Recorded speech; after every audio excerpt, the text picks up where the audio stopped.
Why not you? Many people believe that whenever they follow God, that their life is going to be easy, that it's going to be a smooth journey. Many people that don't believe in God always ask, why me, Lord? Why is this happening to me? But the question is, why not you? My name is Mia. I'll be doing sermons every Sunday, so please stay tuned. As you may have heard, God gives his toughest battle to his strongest warriors. So here's going to be a few of God's strongest warriors. All right, the first one we're going to start off with is Joseph. Joseph was a favorite brother, so his other brothers were often jealous of him. They actually planned to kill him one day, but they spared him. They ended up selling him to an Egyptian named Potiphar. They ripped off Joseph's clothes, covered it in blood, gave it to his father, saying that this is all that we found. So their father believes Joseph is dead.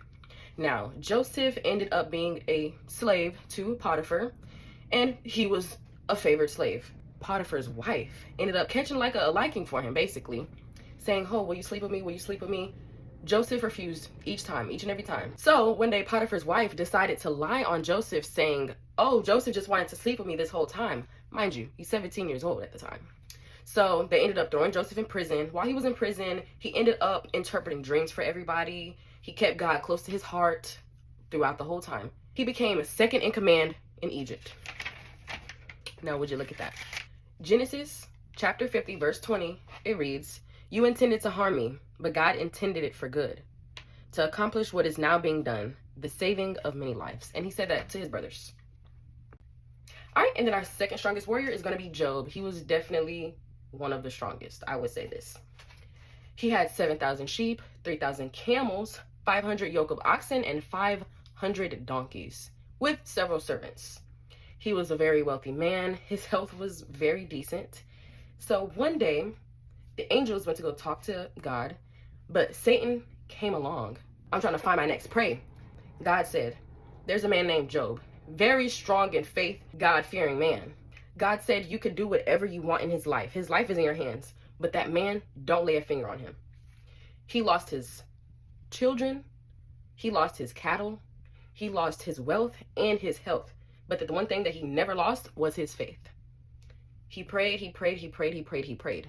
God restored him and blessed him beyond what he had before. He ended up having 14,000 sheep, 6,000 camels, 1,000 yoke of oxen, and 1,000 donkeys. He had 7 more sons and 3 more daughters. He lived up to 4 more generations. So he's seen his great-great-great-great-grandchildren, and he lived up to 140 years old. All right, our next strongest warrior is going to be Esther. Esther was an orphan, and she was taken in by a man named Mordecai whenever her parents died. Esther was taken to the palace of King Xerxes because he was in search of a new wife, along with other women. Esther ended up winning over King Xerxes, and she became queen. Esther kept her background of being a Jew a secret because it was often frowned upon. Now, Mordecai ended up coming out to one of the king's men, his name was Haman, about he's a Jew. So Haman was enraged. He was infuriated. He basically wanted to take out Mordecai's whole family line and everybody that was a Jew.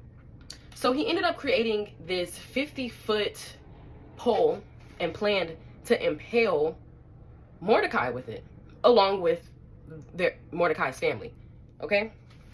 Mordecai had told Esther of what was happening, about how she's in danger. Esther told Mordecai, go fast for 3 days, 3 nights. Don't eat or drink anything. Whenever that is over with, I will talk to my husband about it. So eventually Esther ended up going to the king and requesting a banquet. Now at this banquet, she pleaded with the king, please spare me and my family. I'm so sorry that we're Jews. I would have kept it a secret, but they plan on killing my whole family. And I just really need you as king to please accept us, basically. The king was like, who would dare do such a thing? Esther was like, that guy, Haman, okay? And then the king ended up impaling Haman with Haman's own 50 cubits. It wasn't 50 feet, it was 75 feet. But they say cubits that Haman made for Mordecai. Now Haman's getting impaled on that same pole that he made for Mordecai. Ain't that something? So you may ask, how was she one of God's strongest warriors? She sacrificed her own life to save others. Brave enough to do that. Okay? That's Esther. All right? And then after everybody was accepted, the king ended up giving Mordecai Haman's estate. So eventually, Mordecai ended up becoming second to king. So all because of Esther's bravery, her godfather, father, however you want to call it, ended up becoming second to king. All because of Esther's bravery. Isn't that something? Right, our last but not least strongest warrior.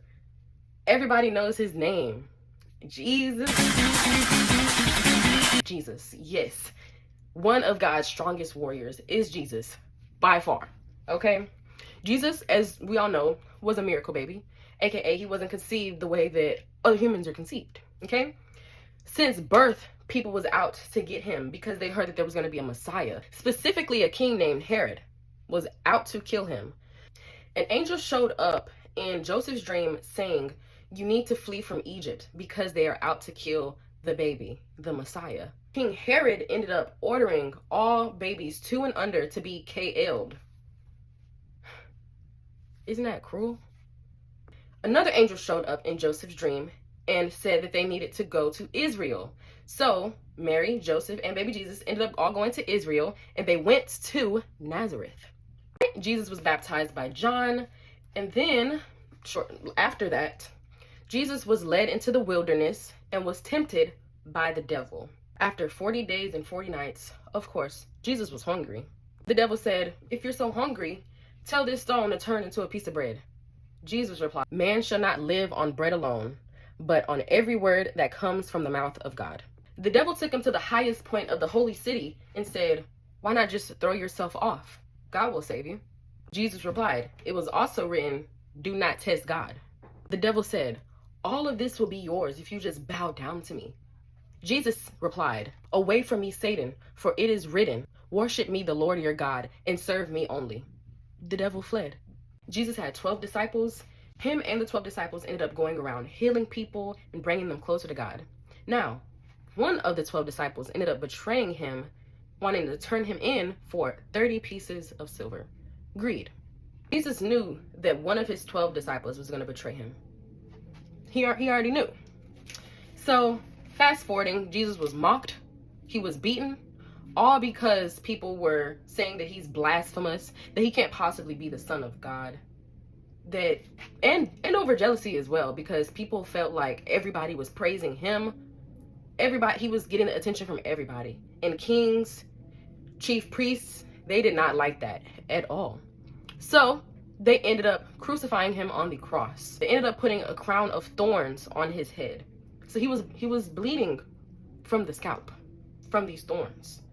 They ended up hanging him on the cross, as you guys all know, with the nails in his hands and his feet. Okay? He rose, though. He rose, okay?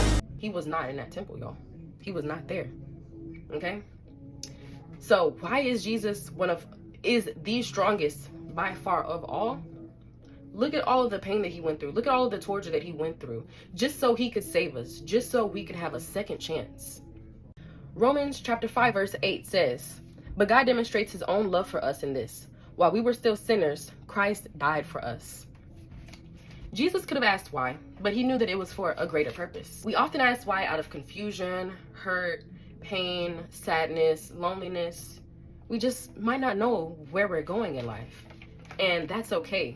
You know why? Because God is always with us, and he is who we need to turn to in those hard times of confusion, of pain. Even in happiness, we should still turn to him, give him praise, and give him thanks. God will never give you an obstacle that you couldn't overcome. So the trials that he gives you isn't so he can hurt you. It's so he can develop you, so you could develop others. Thank you all for watching, and I hope to see you all next Sunday. With love, Mia.